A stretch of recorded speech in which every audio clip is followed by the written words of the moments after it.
Hello, welcome to Family Tree Talk. My name's Helen Tovey. I'm editor of Family Tree, and with me is, Nathan Ward, hello there.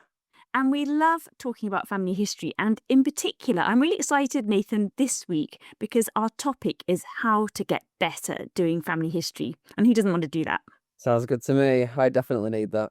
Well, we all need it. I think that's the thing. Everybody, however long you've done family history, you need to keep getting better, keep learning new stuff. Definitely. I mean, yeah, I'm constantly lost and feeling like I'm missing loads of valuable things. So, yeah, teach me everything you know. Well, I don't know everything. I only know a tiny bit. So I teach you my tiny bit. Like I teach you how to make a jam sandwich. And there's a whole lot of other stuff out there that I couldn't possibly teach you. Couldn't teach you how to do a Sunday roast or whatever. I can actually do a roast, but not like a genealogy roast.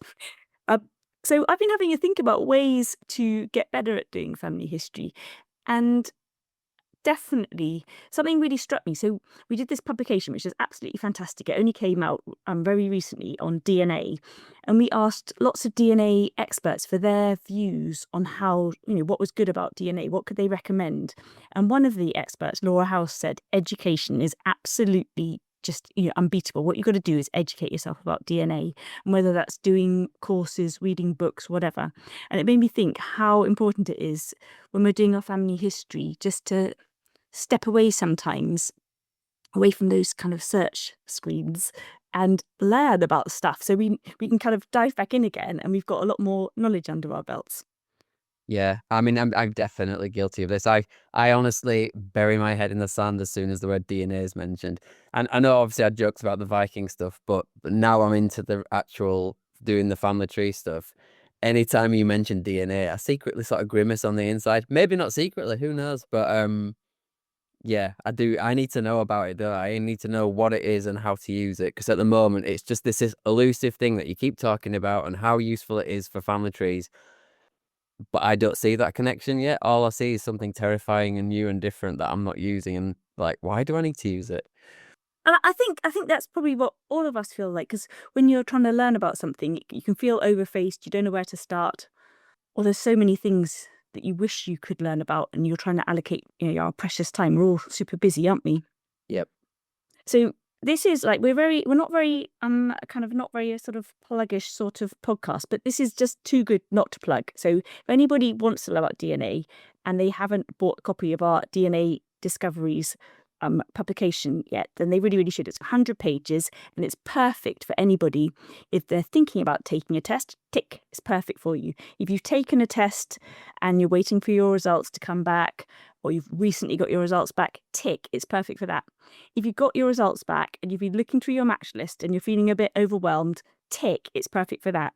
If you've been looking through your match list, you're getting it pretty sorted, you've made some cool little discoveries, you've worked out how some of your matches relate to you, and you want to take it further and you want to learn, for instance, about DNA projects and how you can build out your DNA knowledge beyond just your basic autosomal match list, tick, it covers that as well, just in 100 pages. And what I love about it, I'm a bit of an old granny. Well, I am actually a granny, but I love a print publication because it can just sit there and you're not going to kind of lose it. It's going to be there in your house. Yeah. Come through it at your leisure. Exactly. Yeah. I love scribbling on things, sticking those little sticky notes on. Oh, no. See, another thing. This is another DNA trait.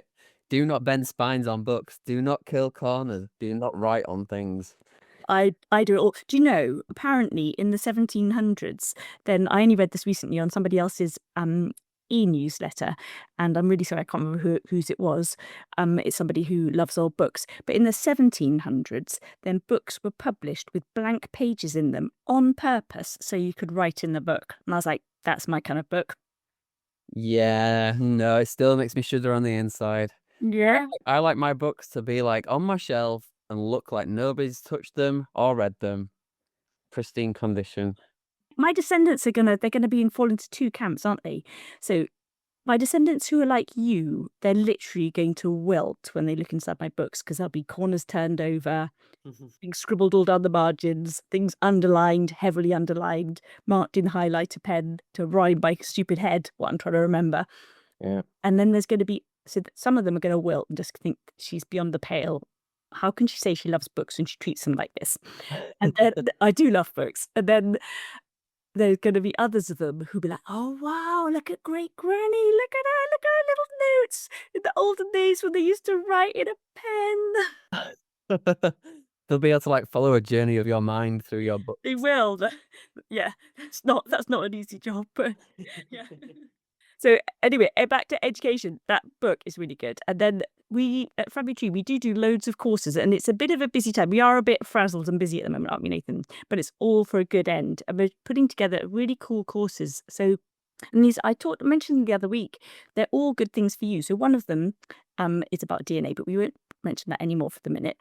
Another is to do with research skills, and so that's really helpful to help you not go round in circles, to help people be methodical, to help people be organized, to help people keep good records of what they find and kind of have a clear step-by-step approach in their mind so that they can tackle their genealogy in an orderly way. Because then when you know what you've done, you can identify kind of why it's worked and why it's not worked and what else you might want to try. Anyway, so Dr. Sophie Kay, she's going to be starting a 4-week course at the end of April on that. And then I think that is the end of my shameless plugging it. But there's so many other things I want to talk about because, I keep banging on that I'm going to all the things I want to do. And I still being very naughty at progressing very much with my pickerings, but because I've got completely sidetracked with my grandpa's.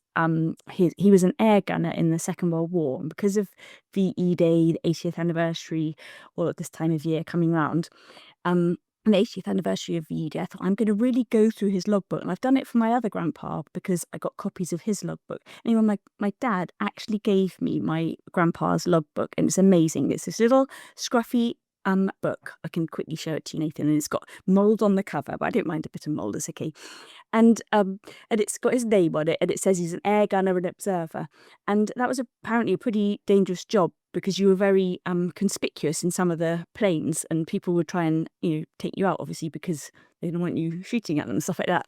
Anyway, so I started transcribing his logbook.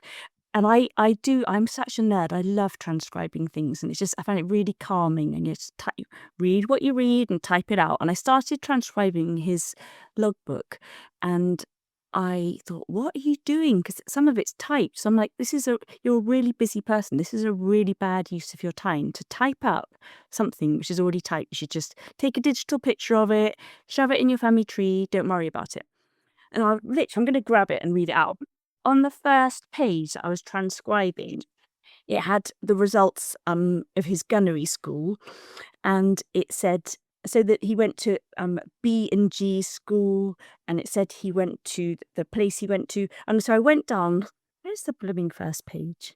Here we go. First page, page 1, says certificates of qualification. It goes, this is to certify that 613783 Corporal Burke WOM is qualified as an air gunner with effect from 28th to 6th 41. It goes on and on like this. So half of this is typed, only a few bits of it is handwritten. So it felt pointless, apart from when I got to like the third line, it said W/CD. I was like, I don't know what this is. And I thought, this is why transcribing is always, always worth it. Because it makes you don't just take a picture of it. You have to suddenly drill down to every little micro detail. Because then I'd feel like such a fraud to my kids if I just typed it all up and hadn't got a clue what it meant.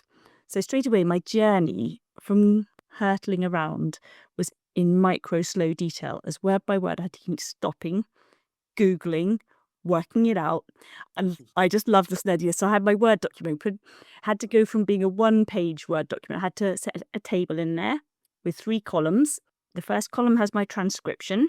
The second column has my notes, so things I've worked out. So I worked out what some of the definitions meant. That goes in my second column. My third column has my queries, i.e. things I have yet to work out. Don't you love it? Isn't that so organised? Really, really geeky. It's so geeky. But anyway, I just thought so back to the thing of how to get better at family history is I honestly think we live such busy lives and we're always trying to accomplish so much, but it's almost like medicinal when you start taking family history really, really slow. It's like escape from hecticness. It is, and like for me, obviously I've thrown myself down a few rabbit holes recently, felt guilty about it, but equally was really enjoying it. So there shouldn't be any guilt. I should, if I want to focus on them, I should focus on them and not feel guilty about not progressing my tree backwards.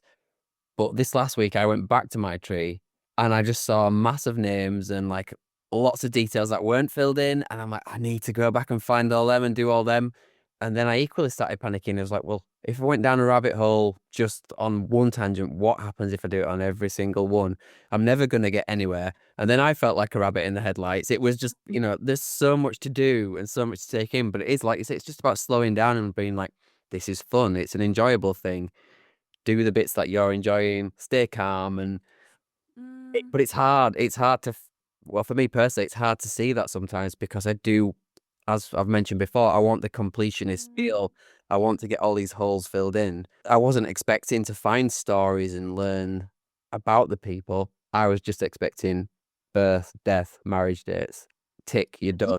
You agree though, don't you? When you slow down and take that time to go down those rabbit holes. I just love a rabbit hole. I think they get really bad press, but they are when we really, really learn and find out the micro details. And that's the whole point of family history. It's not just the story of a random Second World War soldier or a random coal miner. It's your specific soldier or coal miner or baker or whoever, isn't it? And that's the magic in it.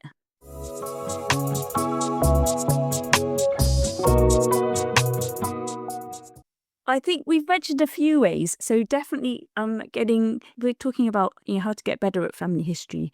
Then taking that time to book ourselves on courses or webinars is good. Taking that time not to try and be quick, just to be slow, transcribe the records. And that can apply to everything, like even census records, because it's really tempting. We always say with family history, we should get the original record, and that's the kind of holy grail. And I think that is kind of the holy grail, that you've got, whether it's a digitized copy, that's okay, but you've got a digitized copy of the original record. So it's up to you. It's your eyes then reading what's on that page, with the help very often of the websites, who've transcribed it, because they get bad press. But equally, if you're finding the handwriting hard to read, they're actually assisting as well, aren't they? So you've got that original record, but again, taking the time to transcribe it, it just slows your brain down. Like with me, that's the only way I can slow my brain down enough to actually think. Yeah. Well, like the thing for me is like I'm like, again, trying to do it layer by layer, but I don't think that's really possible because as soon as I get one person's marriage certificate, then I get their father's name, and then I'm like, well, I need to find that father's wife, and you're going back in that direction as opposed to all the people that are the great great great grandparents getting further back, which is obviously a good thing. But you can't stop yourself, can you? Because once you start that learning path, once all these names come at you, it's like I need to get these down on paper now whilst they're in my face. You can't be like, right, okay, this person's grandparents are these people. I'll go to my other side's grandparents and find their grandparents. You can't do it that way at all. No way. As much as I mentally want to do it that way, because that kind of feels organized, but it isn't. It would be so stop-start to do it that way. Whereas just following one path as back, not necessarily as far as you can, but as far as it easily lets you. I don't know. No, I think you're completely right. It's just a total waste of energy to put full stops in and force yourself to go into something else. Because your brain's in the right space and you're following a train of thought, aren't you? Definitely. And as soon as you're getting these new names pop up, it's that thrill and that excitement. It's like, oh, this is so and so's grandparent. Oh, this is so and so's parent. Great. Then they're gonna need a wife. They're gonna have siblings, and then all these new names start coming in. Like this is slightly tangential, but I've fallen in love with the Church of England marriages and banns certificates. That's now my new favorite resource. I love it. It's obviously, it only really helps you on the father line, doesn't it, for everyone? But you're getting fathers' names on both sides. You're getting maiden names of the wife, and then like this week, I've noticed obviously like there's people in attendance, and that's quite interesting because they might not necessarily be related, but a lot of them do seem to be. But it gives you a clue as to the names you should then be looking for when I'm searching further back. So I feel like as an investigator, I'm learning new skills that I'm not. Definitely. I'm proud of you. I'm proud of you noticing all these details on the record, not just getting the key names, looking at all of the details. It's Crucial. still quite hard. Like you said, sometimes reading these handwriting bits, it's like, oh my God, what name is that? But yeah, it's good. It's giving me hints and it's keeping me focused. So I like it. Mm. What's Yeah. bands? What's BANNS? What's that? So, did you get married in a church? I did not. No. So if you get married in a church, then for 3 weeks prior to your marriage date, then the banns get read out. And I don't know what the meaning of banns is, but literally the priest will read out and say, "Does anyone, know any reason why these people can't get married?" And they do it for 3 Sundays in a row in church. And the people who are going to get married, I think they have to go and listen to their banns getting read out. Potentially somebody could stand up and go, "Do you know what? They can't actually get married." Right. Yeah.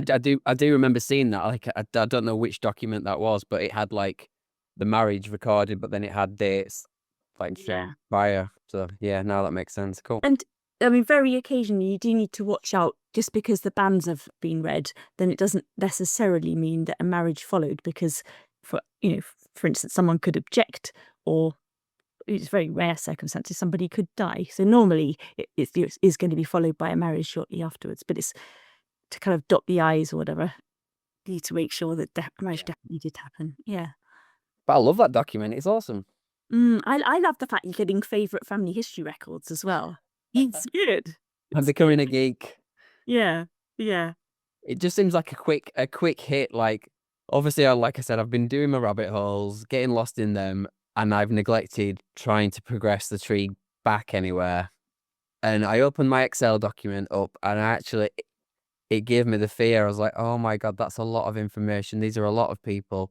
Look at all these details I'm missing. And I had a little freak out, but then I was like, right, no, calm down. Just choose someone, see if you can find their parents, or see if you can find their marriage certificate. And I got a few of these marriage documents appear, and it just suddenly I started filling in details, and then I'm getting to my, is it what, great, yeah, 3 times removed grandparents. I'm getting a few more names coming in now that I didn't have, so that feels like an instant win. It's it's a quick fix, but Mhm.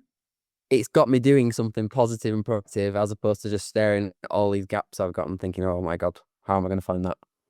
Definitely. And I'm just so proud of you, listening to you. So you're just casually saying things which you don't realise how well you're doing. Just the fact that when you're looking at old records, you're scouring them for details. You're not just grabbing one or two details off them. You're making sure you've got every last clue. And even if you can't, you're finding it hard to read the names of the people who are in attendance or witnesses and things like that because they haven't been transcribed, you're getting a flavour, and they'll be potentially going to stand you in good stead in the future. And then when you say you opened up your Excel sheet and the details that you'd recorded there kind of gave you the heebie-jeebies, and the gaps gave you the heebie-jeebies. But imagine if you hadn't written that down. Imagine, because you've been researching now for a couple of months, and you're a busy person, so you have to pick your research up, put it down, do other things, come back to it, however long later, especially when you've got sidetracked by a few rabbit holes, then it's maybe longer than you thought. And without that record, you literally wouldn't know where you were. So you recording it is just helping yourself. It's enabling you to pick up and down your research. So that's another thing where I think that's a really good way to get better at doing family history, is to log it, to record what you do, and you're already doing that step. And that applies to all of us, whether we're doing beginner family history, just researching really close generations, or whether we're doing a massive project and we're a blooming expert. It doesn't matter. All of us just need to do that. And Yeah. I don't know whether most people do. A surprising lot of people don't. And I used to be a not recorder. I used to be a gung ho, think I'll remember it, and it makes me wince. My time wasted. Yeah, and it's like an interesting thing as well because I think I'm getting better at recording things, but within this conversation of me saying, yeah, I've just looked at these records and found out people in attendance, and I've got family names that are related to people. I should have put that on my research log, which I haven't done. I've clocked them in my head, but I haven't put their names down because if I put them in my research log, then later on when I'm looking for Joseph so and so and I find a record with him and I don't know 2 daughters, if those names match the name on my research log, I'll be like, yes, I'm on the right path. So Yes. it's part of And that you'll be able jigsaw to do a puzzle. quick find. It'll Yeah, be time well spent.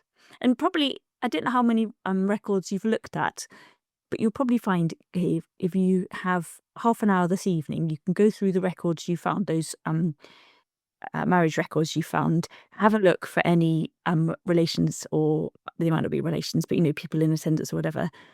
It'd probably be quicker than you think to quickly set up a column on your Excel sheet, add them, and then you've got one findable database.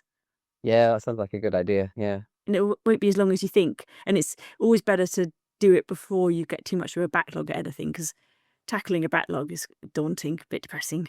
Yeah. Well, I think this week I've only found 3 of these records, but obviously that's led to 6 new people and a few maiden names of the ladies, obviously. So that's, for me, it feels like a really big win. I've got a lot of new things on my tree, but I could potentially have, I don't know, up to 4 or 5 other names that might be siblings or whatever. Yeah, I think I might do that. I think you should do that. Yeah. It's just connecting the dots, isn't it? 'Cause it's like you've said to me before, people have the same name. How do I know that's my George if there's 12 that are similar? Whereas if I can then relate to one of those names that's someone in attendance at the wedding, it's like, oh, yeah, definitely the dots are connecting up. I think I've said before, there's a family line where all the kids everyone's called David. There's like 3 or 4 generations of David. And then I was looking at one of those today, and his dad was called David John. He was called David John, and his dad was called David John. So they've both got the exact same middle name as well as the first name. So it's so confusing to distinguish the two. Obviously, I can look at the dates and stuff, but when you're going through so many documents, it gets baffling a bit.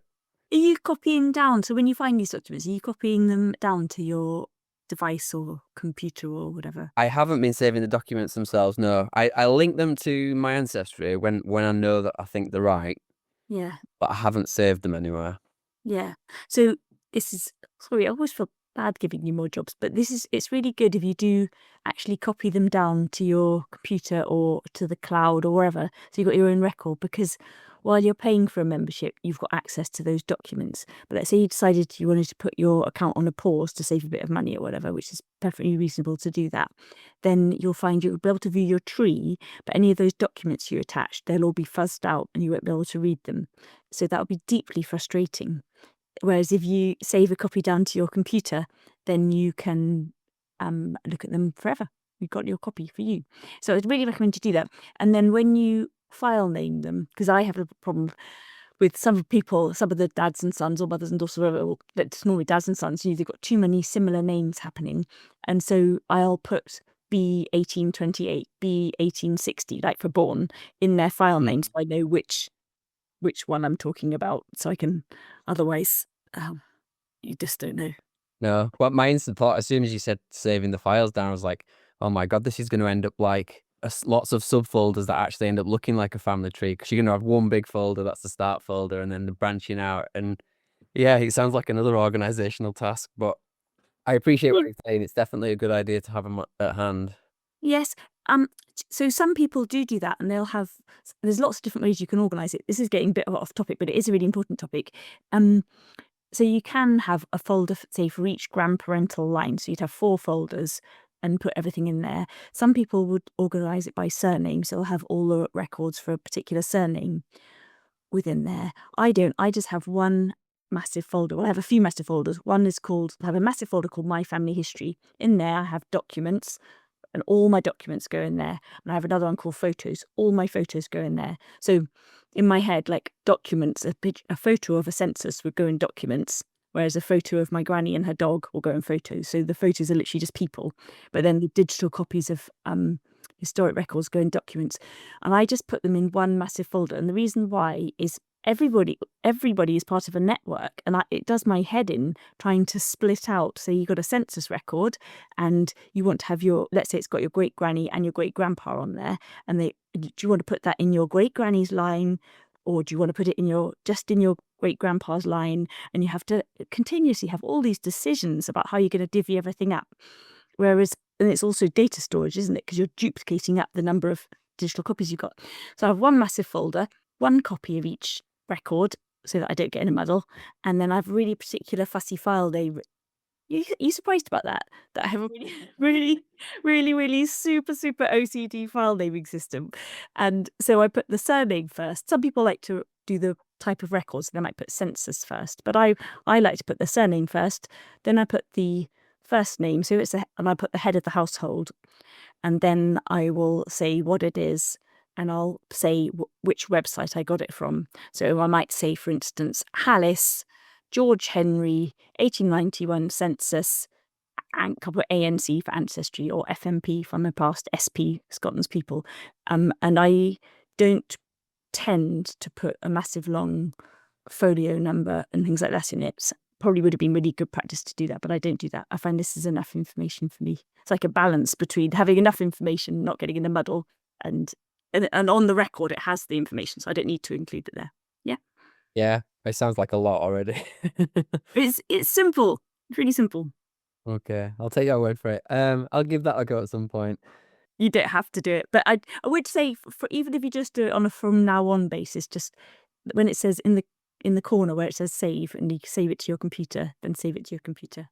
I'm just feeling really. I've got that urge to just get back now. Now that I'm back on my main Excel list, I just want names, but I know I need to be sensible and slow and log it all properly because it will help me later on. It's really cool you go back to 3 times great grandparents. That's really cool. Is it cool? Really good, yes. So your 3 times great grandparents, your DNA matches will be like your 4th cousin. So you're on the right, you're on the outside edge. So I've found out about this before, but this is like such a cool little formula. So with your first cousins, you'll definitely, if one of your first cousins did a DNA test in the same company with you that you've tested with, you would match them.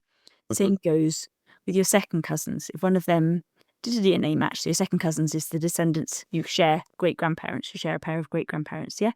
You will match them. Then if your third cousins did a DNA test with the same company, you would match 90% of them. So let's say you had 10 third cousins, so you share a pair of great-great-grandparents, you're going to match 9 of them, but there'll be one of those third cousins who you won't match because you just won't have got the same segment as them, yeah? All right. Yep. And then once you get to your 4th cousins, which is your 3 times great-grandparents, you're only going to match half of them. So in your match list, let's say you had 20 4th cousins, you don't have way more, but let's say you had 20 4th cousins, and they all tested, only 10 of them are going to turn up in your DNA match list because you won't have inherited the same segments as all of them. It's cool, Right. isn't it? It is cool. It's weird though. Yeah, I'm slowly but surely learning about the DNA aspect of it all. The whole like sharing bits. It still confuses me, but I've watched a few videos. I think Karen Evans has done one, hasn't she, for us. I watched that, and it makes sense now about how the DNA is like shared out. So it does still baffle me that that there are people you related to that you've got no matches with, but I understand why now. But it's still pretty weird, isn't it? It's a bizarre concept. It is a bizarre concept. It is really strange. And I think when the autosomal tests first came out, we were all having to kind of learn on the hoof, and probably the experts had already sussed it all out. But I can remember feeling like if you got your DNA results back and one of your siblings got their DNA results back, and you have completely different ethnicity reports, saying which countries you've got, and you go, what the hell's happening here? Why are they so different? Has something gone wrong? And it's like, no, nothing's gone wrong, but it is trying to work out why. Back to that DNA discoveries book, that explains that. This explains everything. Brilliant. And Karen, who you just mentioned, Karen's got an article in there on doing quick and dirty trees. So you're going to have funding this. You know how much you're enjoying building out your family tree at the moment. So when you go back to your DNA match list, then sometimes you're going to find somebody, let's say you've got quite a high match, but you're not sure how you're related, and you're going to find yourself just building out their tree. So talk about rabbit holes. Again, that terrifies me. I was looking yesterday and I saw somebody who had a match for one of, I don't know about the DNA aspect of it, but they had people matching my tree, and and the names all matched up and the siblings matched up, but they had information I didn't have. And part of me was like, oh, I want to write this down and take it. But then I was like, I need to find this out for myself. I guess it's not cheating to make notes, is it, based on what they've found? But No. I want it to be concrete. And also, it's potentially really fun, and they're relations at some level.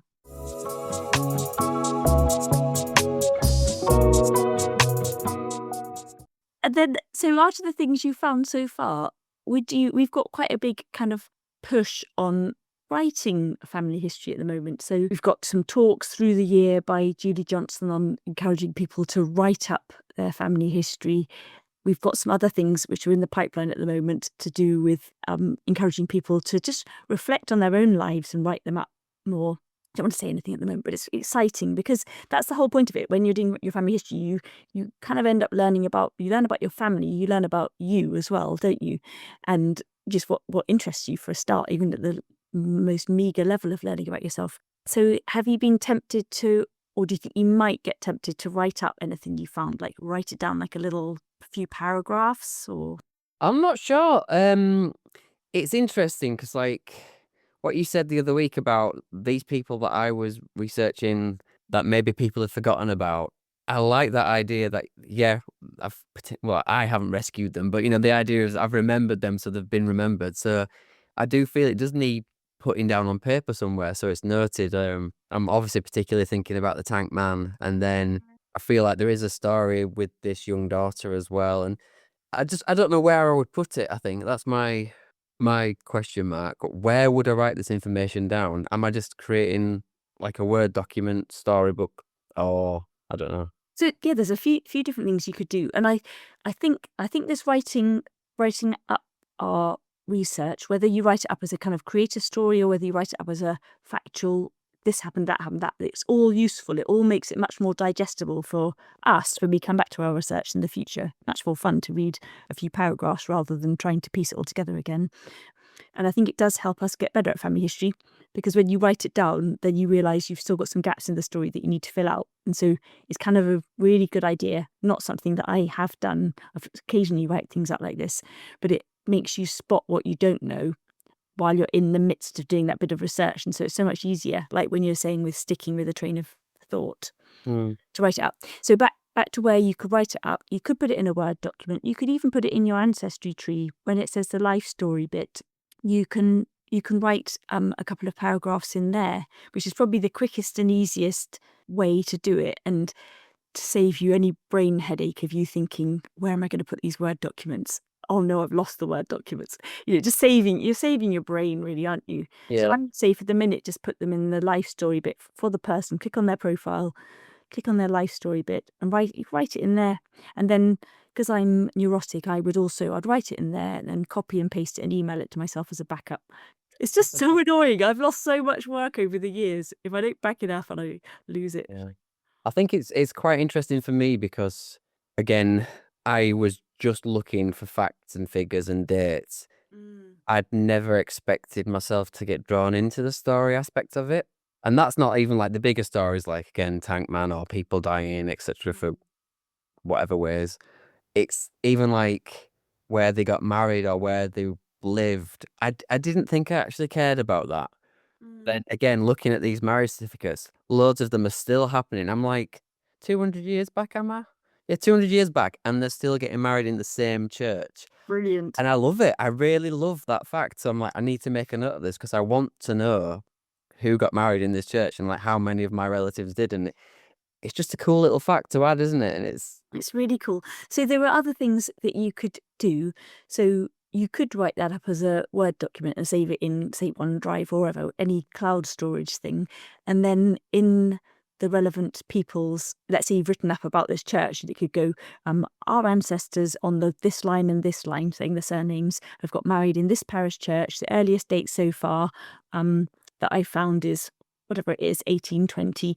And then at the bottom, I'd even put your name, like put Nathan Ward, whatever date it is, today's date, because it's really helpful to yourself to know what you're doing. You can put a link to that in the profile, the life story profile bit. Yeah, you can put links in. Let me just check you can put a link in. Sometimes websites do really annoying things that you can't put a link in. But I would, when it's a general story like that, it's not just particular to one person, is it? So you need to find a way to be able to make it accessible to lots of different ancestors. Yeah.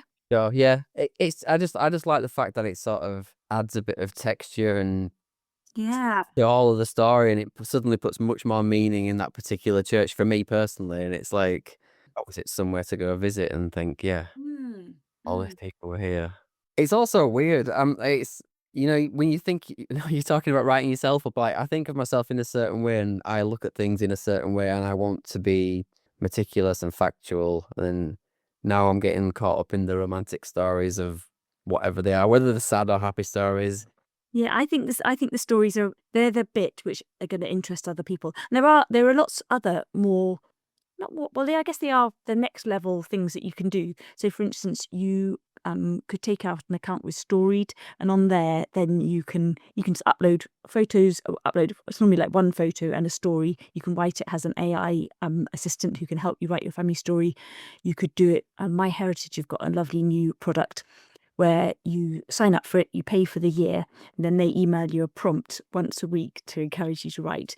But at the minute, you're trying to write up the stories of your research, so you kind of don't want to get put off your target and Mm. stick with where you're at for the minute, don't you?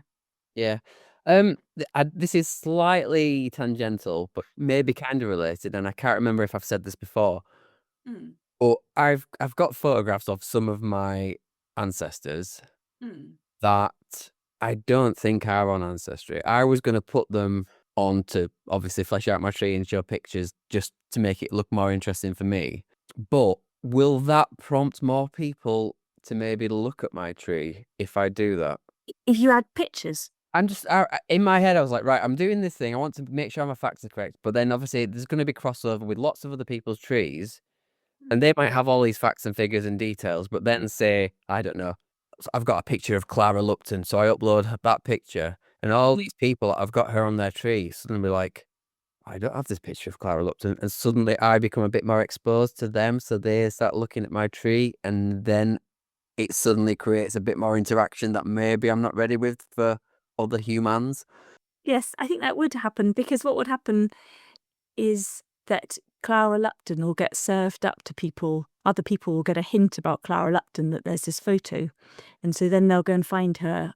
It'll be obvious that it's from your tree. It'll have be credited that way, Yeah. linked through, and so then people will find you, and so then you may get people contacting you. Right. Yeah. I don't know if I'm ready for that yet. I have got a few, like I've done a few scans and taken a few photographs, but I've held off putting them on because of I don't know why I've got a fear of it. I guess because then it suddenly becomes bigger. I'm so focused on the little bits that I've got, which they're not little, everything's massive. But to then get caught up in everybody else's trees, just it Yeah. terrifies me a little bit. I would, if you want the photos on there for you, and if you, as long as you know as well, if you put them on there, other people will copy them. So as long as you're fine with that, like I'm fine with that, but some people aren't fine with that. So as long as you're happy that other people are going to copy that picture you have of Clara and just pop it on their tree, probably won't say thank you, probably won't credit it to you, as long as you can live with that. Yeah. Oh yeah, that's Yep. fine. Yeah. Um, then I would add it up. And then let's say on the off chance that somebody does message you, probably you'll surprise yourself and you're probably really excited that somebody's messaged you. So you'll be fine with it in the moment. You'll be like, "Oh, it's really exciting! Somebody messaged," and it'll be some sort of relation. They could be from anywhere in the world who's got a family connection to you, even though it's distant. So partly, I think you'll be excited when they message you. I'm always really excited when people message me. Someone messaged me the other day and said that my granny was their granny. I'm like, she definitely wasn't, but I know who their granny was, and it wasn't her. But I didn't want to. I was like, oh, I haven't got back to them yet. I don't know whether to. I don't want to be rude to them and go, no, that's my granny. It's not your granny. But anyway, but so you'll be excited if somebody messages you, and also if they message you and you find it a bit overwhelming, you can just reply to them and go, "Thank you for your message. I'm finding it all a bit overwhelming because I'm just new to family history, but I appreciate you contacting me. Thanks." Yeah. I guess Have I to guess I'm just They scared. have to be best buddies. Yeah.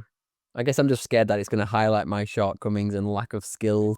No, not at all. And how thorough you're being, and because you're being so meticulous, not copying other people, your tree, even if it's small, will probably be adding new things for other people's research. Because what happens quite a lot is lots of people. Goes back to the beginning of. It sounds really.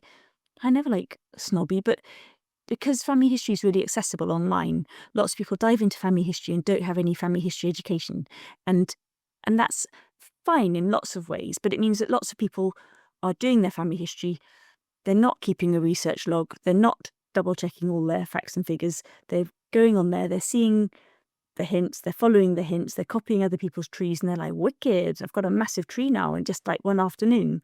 And that was easy. And then people will copy it more and more, and it has like a safety in numbers thing. So the more people copy it, everyone goes, oh, well, everyone else thinks that Sandy was the mum, so Sandy's got to be the mum. It's like, well, it might not be, but people lose confidence in their own research, whereas you are going to be a bit of a outsider because you're being brainwashed by nerdy old me. So you're going to have followed your own train of thought. You'll have looked at the records. You're adding the records to your tree, so your tree's going to look really best practice family history. You're doing everything you should do. Okay. They're not probably somebody who am I turning into a really bossy old person? I don't know, but anyway, Too scared to surf. yeah. Somebody who doesn't know anything about family history might look at your tree and go, oh, poor Nathan, he's only got 25 people on his tree. That's tiny. What a rubbish little tree. This other tree's got 7,500 people on it. And then someone else might look at your tree and go, wow, he's got 25 people, but he's got so many sources, and he's clearly been looking at all the records. And this is a really small but well-researched tree. And they might look at a great big tree with thousands and thousands of people on it and no sources and go, oh, this is a depressing mess. How can I trust a word of it? Yeah. So it depends on people's perspective. So to be fair to the people who have thousands of people on their tree, theirs could be really well researched as well. And they may have all the sources on their desktop. Yeah. Yeah, But definitely. you don't necessarily know. I saw one day before yesterday that was had a different wife to the one that I potentially think I will have on my tree. So it was somebody's record it was the right record for one part, but then they'd had this, I can't remember which person it was off the top of my head, but they'd married somebody who I didn't think they had. So I was like, I'm gonna have to Interesting. really be meticulous and work out which one's right here. Yes. It makes me feel right to be cautious. It's like, okay, take your time. Yes, because it's once you do one wrong turn, you're on the wrong road, aren't you? And you're going to find the wrong wife's parents, and that you're going to end up. Imagine anyone being that dippy to do that. That's just what I did about weeks and weeks ago on the podcast, and it sat there on my tree years and years wrong. Yeah, definitely. Anything if I do ever say anything useful to you, it's always because I've learnt it the hard way and done a mistake and go, oh, mustn't do that again. Well, it's the best way to learn sometimes, isn't it? Yeah, it's a bit painful, but memorable. No. Oh, this has been fun catching up with you. Yes, you too. Feel really overloaded still, but I'm excited. Yeah, I think you stick with your trains of thought, and we can reconvene next week. Yeah. I think I'm torn between, again, I want to go back to my rabbit holes. Obviously we discussed me going down to get some actual paying for some records to actually find death certificates, etc. But I do know my mum has got births and marriages and death certificates that I've not actually seen. They're in that big box. I just need to spend some time double check she hasn't got any of them before I go and order. So that's it's kind of made me pause on that rabbit hole because I'm being tight and I just want to save money if she's got those records. So now I do want to try and get back to my main line and go get generations back. Sounds good. Good luck then. Thank you. So thanks for listening, everyone. I hope in amongst the waffle that you found some useful tips, and we've got some really cool family history education opportunities happening over on our website. So that's www.family-tree.co.uk. And if you go to the menu and click webinars, and it's not just webinars, it's so much more than webinars. We've got masterclasses and courses, as well as webinars, club meetings, loads and loads of things to come along and learn about family history. So enjoy.